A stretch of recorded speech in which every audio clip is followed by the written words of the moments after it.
guys, it's Catherine Joy, and I am so excited to be hanging out with you here today on The Mom's View. Before we get started, I just want to thank The Mom's View so much for featuring me today.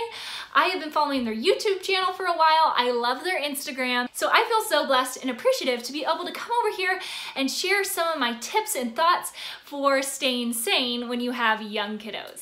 So just a little bit about me. I grew up in Southern California and my husband Elisha grew up in Washington. We ended up meeting here in the middle in Bend, Oregon, where we currently live, at a family camp years and years ago. I was 8 years old and I went home and wrote in my journal, I want to marry Elisha Peter Votberg. Well, he was 5 years older, and so it took a really long time for him to even notice that I existed, even though I was his little sister's best friend.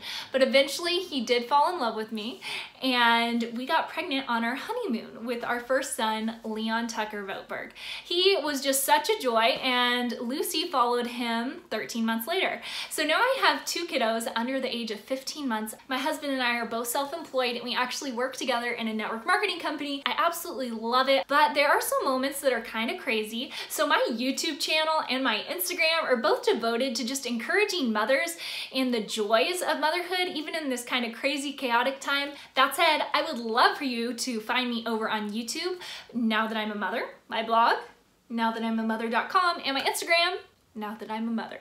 So because you're a mother, I know that your time is precious, so we are gonna dive right into the 5 tips that help keep me sane with young kiddos, and hopefully you'll be able to find something in here that'll help give you ideas or inspiration for creating more calm and focus out of the chaos. Tip number 1 might not sound like a tip for kids at all, but that is prioritize your spouse.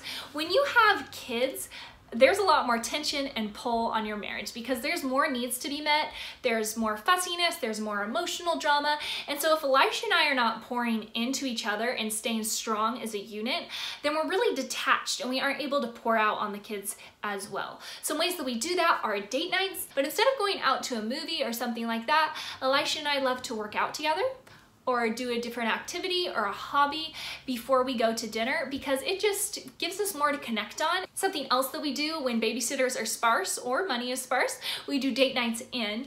And one thing that has helped us with this is turning off our phones. We do turn off our phones every night as soon as we go into our bedroom, and that just allows us to have time to actually talk and communicate without using the children as an excuse to be distracted and to not actually have those hard conversations that are healthy to have.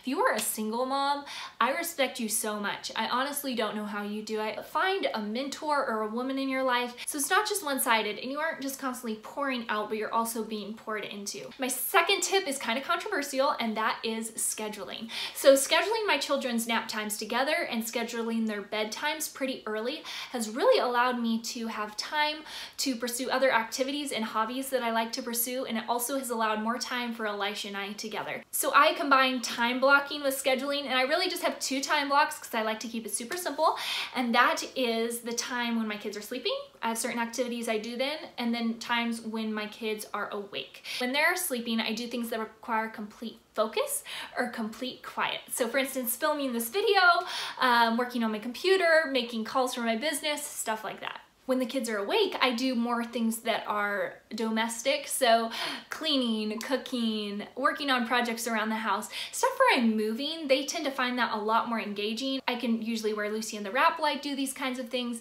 and they're usually a lot happier than if I'm just staring blankly at a screen or if I sit down, because kids know when you sit down, they instantly start crying. Am I right?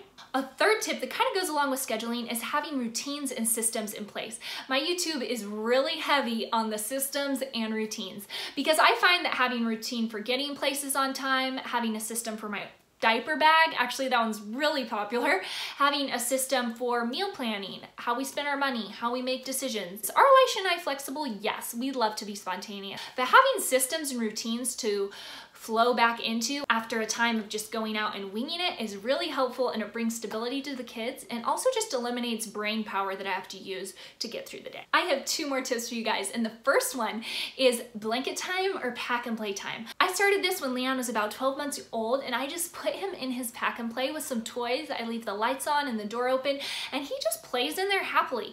I did this for 5 minutes at first, and now he'll spend 15 to 20 minutes in there just hanging out, and it gives him some alone time and it gives me some time where I know where he is, because he's a toddler. He was crawling when I started this, and you know, you give a kid 5 minutes and the whole toilet paper roll is unrolled in the toilet.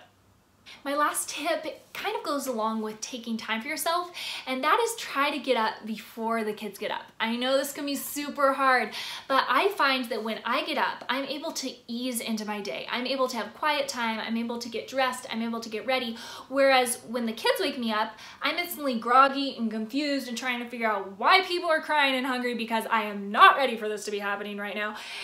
And you guys get the point. Thank you so much for hanging out with me today. I know that every mom does things differently, and I think you should do things differently because you were chosen to be the mother of your children. But these are 5 things that I have found really help give me more sanity, more clarity, and more productivity. Those 3 things totally went together really well. I hope you guys have an awesome weekend, and thank you again so much, The Mom's View, for letting me hang out. Feel free to find me over on YouTube. I'd love to have you over there, or on Instagram. I do Instagram live interviews every single week with different mothers that I just think are absolutely killing it. And I would love to have you guys over there to watch or give suggestions on who you would like to have share. Hopefully I'll see you guys soon. Bye.